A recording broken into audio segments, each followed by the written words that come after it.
Many pilots have a massive blind spot that makes paragliding more dangerous than it needs to be, and it's probably not what you think. Today I hope to shed some light on this dark corner of paragliding and offer practical takeaways that we can all use to increase our chance of a lifetime of fulfilling and incident-free paragliding. How's it? I'm Grant, an instructor, coach and guide from Cape Town. I help pilots unlock faster progress, deeper confidence and more joy in the air by combining mindset, skill building and flow. Let's talk about risk. In the elemental art of paragliding, risk can be broken down into two main types. Objective risks are those baked into the environment and out of our control. Severe weather, rotor, equipment failure, bird strike, the actions of other pilots. These are the things that at a certain point can't be overridden by skill. It's largely about being in the wrong place at the wrong time. Then we have subjective risk. These are the risks born out from our own decisions and actions. We're talking about making a poor route choice, launching in conditions that are too strong for us, pushing ourselves when we're tired or dehydrated, showing off overconfidence, or simply exercising poor judgment. These we can control and minimize through good planning, solid training, honest self-assessment, and experience. Of course, risk can be a bit of both. Think about a big storm cell. That's an objective reality, but choosing to launch or continue flying near it is a subjective decision. Which brings us to the core premise of this video. Much of what makes paragliding dangerous stems from what we call the inner game. Your mental state, your reasons for flying, how you see risk and even view death all play a massive role. To add to the complexity, our perception of risk is subjective too, and can be far from what the stats tell us. What one pilot sees as an acceptable risk, another might think is completely nuts. And that personal line of acceptable risk might shift as we gain experience and comfort in the air. Sometimes those outside of flying look at us and see daredevils or reckless adrenaline junkies. You may find yourself thinking this of other disciplines like base jumping or speed wings. And often that comes with some negative judgment. People might judge adventure sports as more dangerous and the people doing them as more reckless, even when the actual stats don't always back that up. Studies show that adventure sports are perceived as more dangerous than normal sports, even when the stated fatality rates were exactly the same. There are a few reasons for this. Dramatic accidents in sports like ours tend to be very memorable and get a lot of media attention. This can make them easier to recall, leading people to think that they happen more often than they actually do. Also, things like a perceived lack of control or sheer dread associated with a potential bad outcome can heavily influence these judgments. It's not always about pure probability. Sometimes it's about how easily it feels like something terrible could happen. And if somebody hasn't experienced the incredible joy and transformative power of free flight, they might not see that the risk is worth the reward. But is it worth it? That's something only you can answer, and this is where self-awareness becomes critical.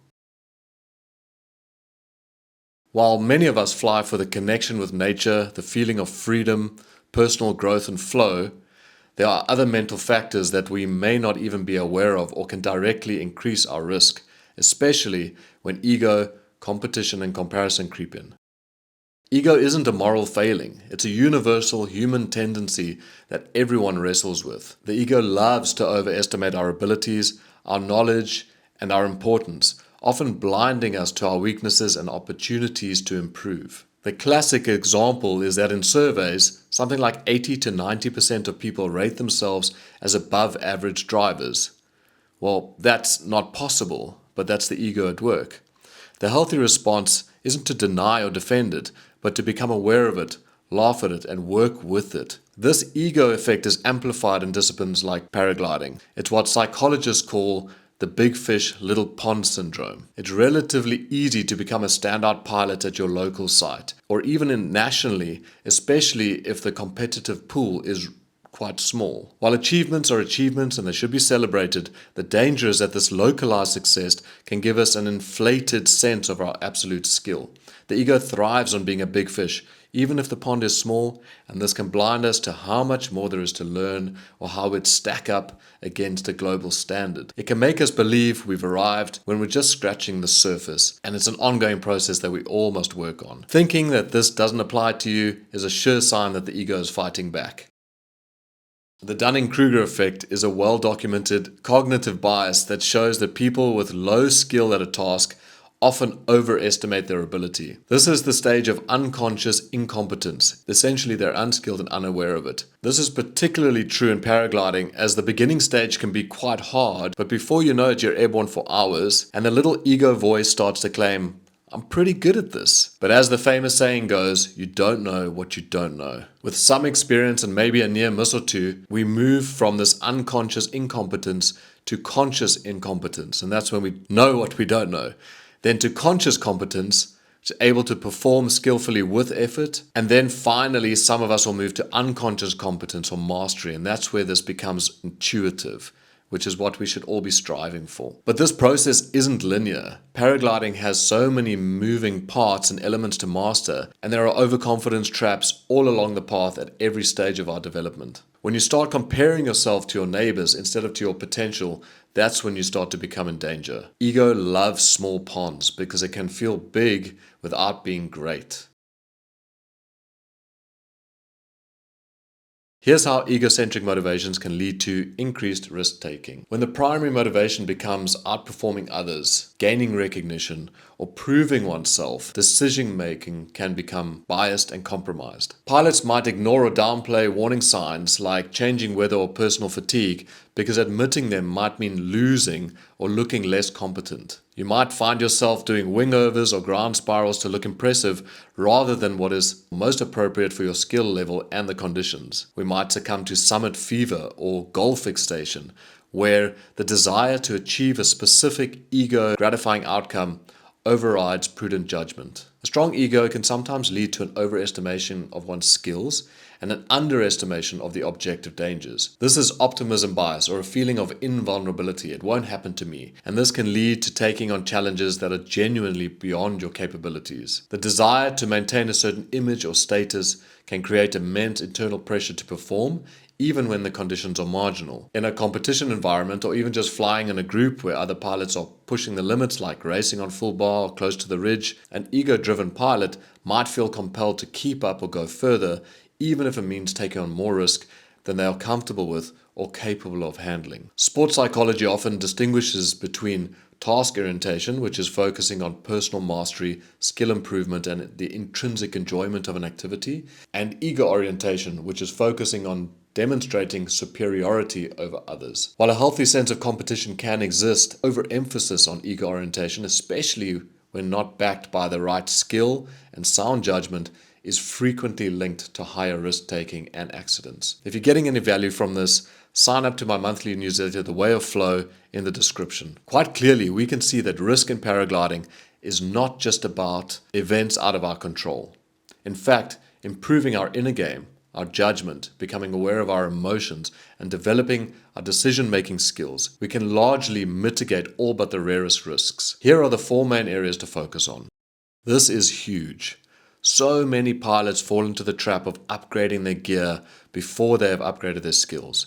Massive 300+ K flights have been done on E&A gliders. Pilots often like to argue this point by saying that people doing that are professionals, but that's precisely the point.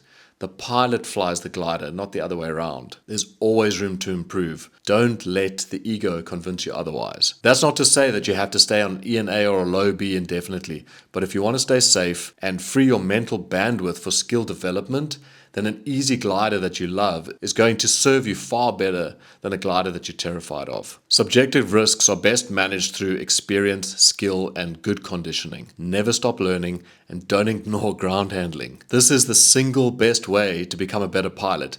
Not only will it help you feel more confident on takeoff, but the skills built on the ground directly transfer into your active flying. Lack of experience is a huge reason beginners get into trouble because they can't yet adequately assess those subjective hazards. But even experienced pilots need to stay sharp and the blind spot pointed out occasionally. Consider getting yourself a coach or flying with a trusted mentor. And very importantly, have a detailed understanding of the area you're flying, its unique quirks and hazards, and the weather. Don't just glance at an app. Really understand the conditions expected, how they might change, and how they interact with the specific site you are planning to fly.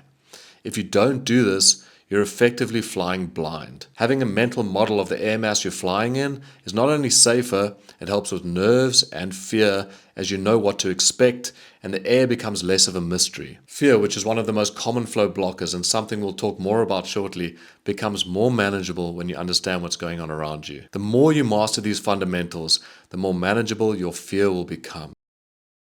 Overestimating your abilities is a classic way to invite trouble. Be brutally honest with yourself about your current level and the specific conditions present on that specific day. That personal line of acceptable risk needs constant, honest evaluation. And then do something about it. Knowledge is not enough. You need to take action.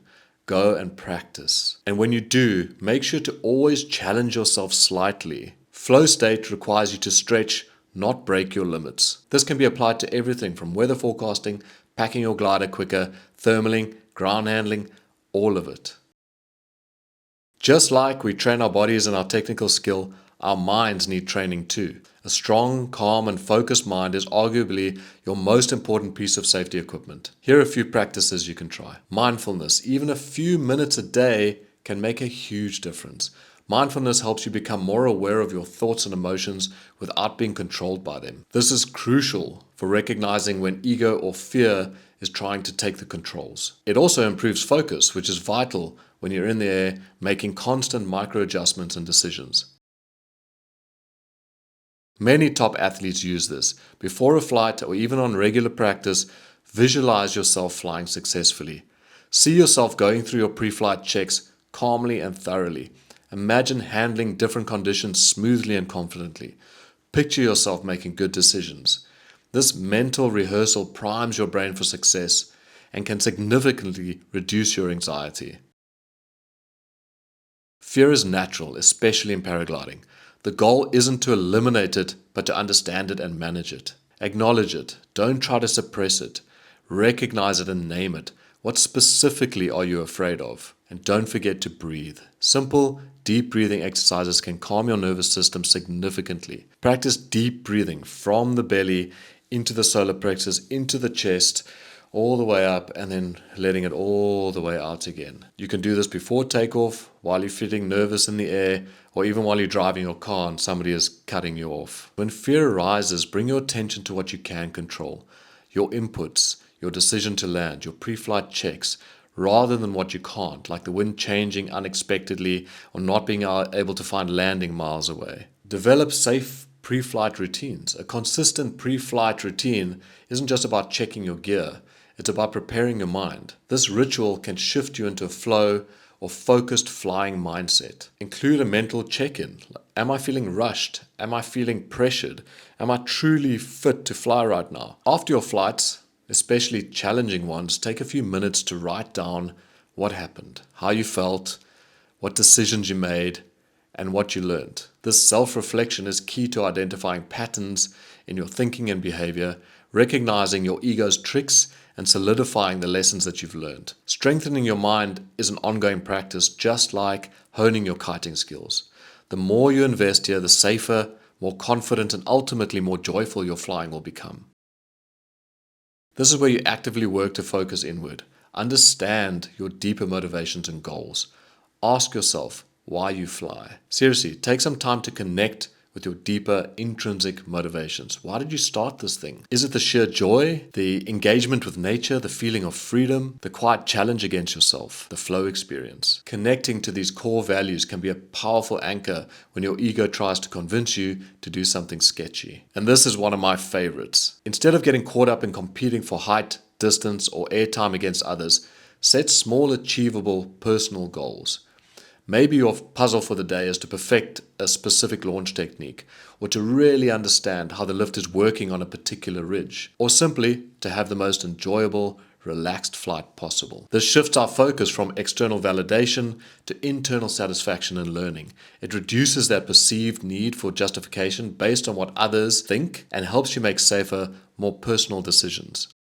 Paragliding without a doubt involves objective risks we can't entirely eliminate. But by truly understanding the difference between objective and subjective risks, and by focusing intensely on that subjective side, managing our mental game, keeping our ego in check, and letting go of the need for external validation through competition, we can dramatically reduce the overall risk. It's about being a mindful, aware, and metered pilot.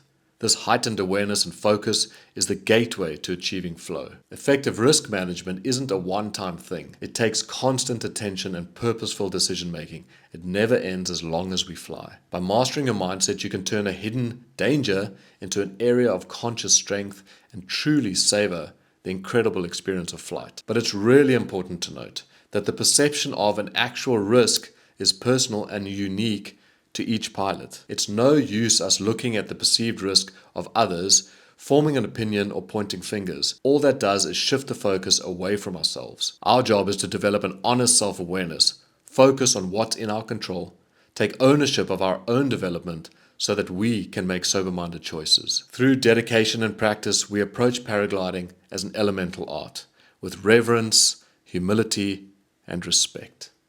See you in the next one.